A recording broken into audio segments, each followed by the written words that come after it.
never works that, okay, I was so slow, now I try to be that much faster.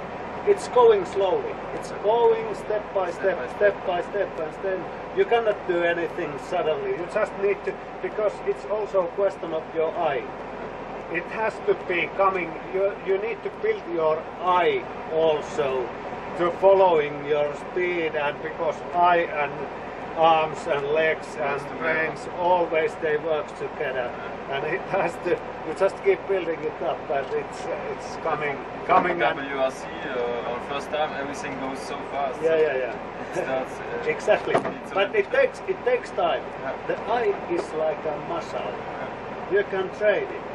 You can train it, you just keep driving fast, like this kind of driving school, 3 days driving school, to thinking about Sweden is extremely good. It's extremely good because it's really, you're training your eye.